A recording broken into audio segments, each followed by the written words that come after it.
Good morning. I'm doing all right. How are you? I'm doing great, doing great. Thanks for taking the time this morning. I want to Thanks for having me. I want to preface this at the risk of you maybe hanging up on me that I am one of the 80%. I'm one of the 80% of people who doesn't wash their mouth after kissing their dog. You're a kinder person than I am. I'm sorry. I was always of the school a dog's mouth was cleaner than a human's. At least that's what my parents told me. Yeah, well, from watching what my dog does with her mouth to the other dog, I'm going to dispute that fact. Well, sometimes your dog may look at you and go like, "I can't believe he's eating that asparagus. I'm never going to kiss him again." You know. Yeah.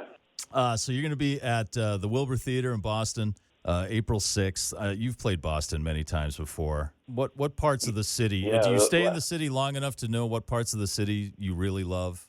Yeah, it depends really on the tour. But I mean, last time I was at the Wilbur, I was recording my latest Netflix special. I recorded 2 shows there at the Wilbur, so I really have a real fondness for it.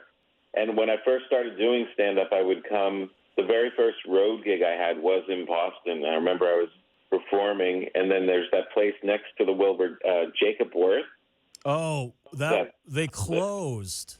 I heard. Yeah. I know. I think they had closed by the time I did the special. It was such a shame. I love it. It's a classic tile place with bratwurst and all of that. But I remember sitting in there and in Boston and just realizing I no longer had a day job, and that was it really sunk in. Like, I think I did it. I think I'm a comedian now.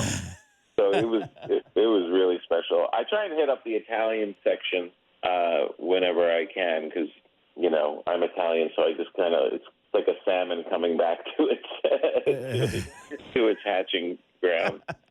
So you're spawning all over the North End. That's good to know. Right. Yeah, exactly. Searching for cannolis. Your whole thing, I've been a fan of yours for a while, but when you started making bread, it was like, because it seemed like everybody started doing that during the pandemic, including myself. And the only kind of bread I could make was the kind that you could just only use as a doorstop or if your car was stuck in the mud. Yeah, it takes a while. I was doing it before the pandemic, so when everyone started doing it during the pandemic, I felt like, you know, when you're into a band, like since the early days, and then all of a sudden they become popular, and you're like, I was there. You guys are fake fans. I'm the real guy. That's how I felt with bread. I was like, you guys don't know. I'm the guy. And I remember seeing Jake Gyllenhaal on Colbert talking about making bread, and I was like, this guy's a poser. As soon as the world opens up, this guy's going. He's never baking another loaf in his life. But I love it. I just got addicted to it, and I do it all the time. I love the process of it. I love handing it out to people. And I've gotten really, really good at it. And I have a whole podcast, the Breaking Bread with Tom Papa podcast, where I give my guests a loaf of bread, and we sit down and eat, and just kind of starts the conversation going. It's just, you know, I always was cooking, and I never really got into baking until my friend taught me about sourdough bread, and now I can't stop. It's really become somewhat of a problem. Well, it's a specific, like, there's a difference between, like, say, cooking a sauce or something and then baking bread, because I feel that baking bread has to be more exact when you're doing things. Not. I know what you're saying, but it's not as exact as like when you're making cakes or pastries and that kind of thing. Like, I'm not good at that. That is a little too precise for me. Bread is a nice middle ground where you have to be exact and get some measurements down, but there's a little more art to it. You can be a little closer to cooking, or I wouldn't have been able to do it. You know, if I try and make like a cupcake or something like that, it's just a disaster in the kitchen. Yeah, I love the process of making it, but I'm not at the point where I'd hand it out to anybody, at least nobody that I had respect for or really liked.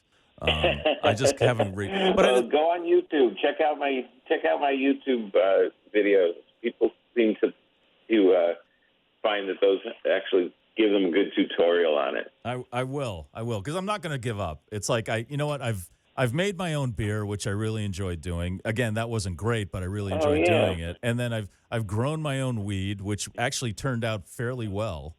So I'm trying to do the organic thing, you know. Yeah, and you're in the fermentation world. Just see, you can do it. You really can. Once you hook in and you figure it out, you're gonna be great. Do you have any good books on it? I've got Cook's Illustrated is pretty much the only cookbook I go to. It's from that magazine, but it's like a huge volume of like all their recipes in it. So, and it's great. It's detailed. It gives you like substitutions for not just the ingredients, but like the equipment and stuff if you don't have something. And the good books are Tartine or Flour, Water, Salt, and Yeast. Okay. There's a great book by this guy Ken Forkish. Those two are like my Bibles. All right, flour. Okay, I'm writing these down. Excellent. I will seek those out. Yeah. So with the limited amount of time here, and I always ask people whether they're comedians or not. I just in general, just some because you talk a lot about your kids. How old are your kids now? 18 and 21. Okay, I have a 19-year-old daughter who still doesn't have her license, and I don't know. Right. I don't know what to do. Have you run into that with your kids? Yeah, my second one, she doesn't have her license either.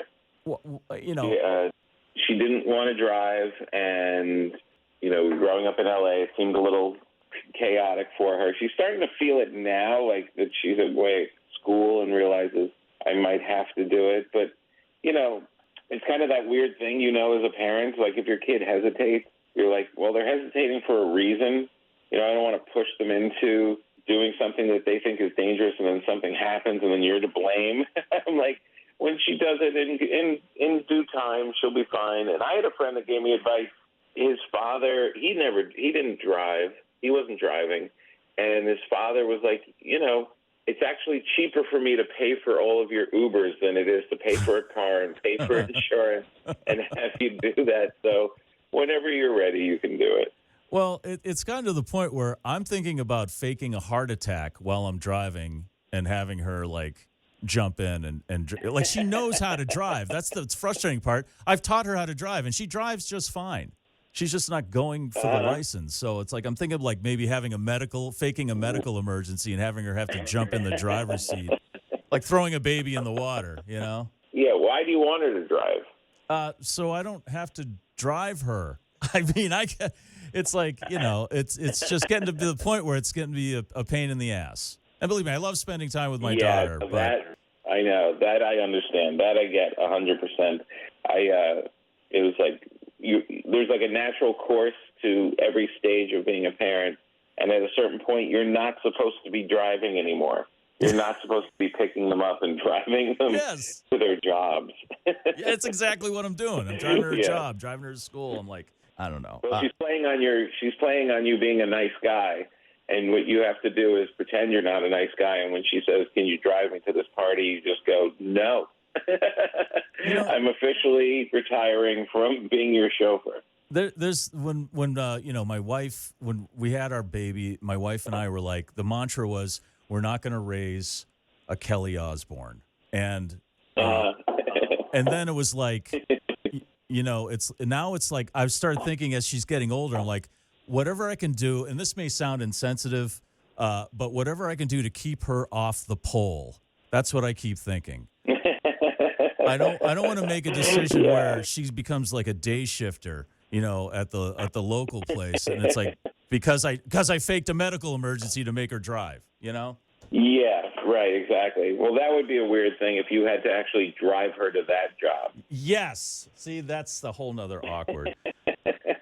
And before we go any further, there's nothing wrong with being an exotic dancer. Some people, that's what they want to do. I want to make sure we don't get canceled. Yeah, exactly. But at the very least, drive yourself. Yes, exactly. All right. Well, Tom Papa, thank you very much for checking in. I'll be at the Wilbur on the 6th. Got my tickets already, and my wife and I are huge fans. So looking forward to seeing you there, man. And good luck on the rest of the tour. Thank you so much. I appreciate it. I'll see you at the Wilbur.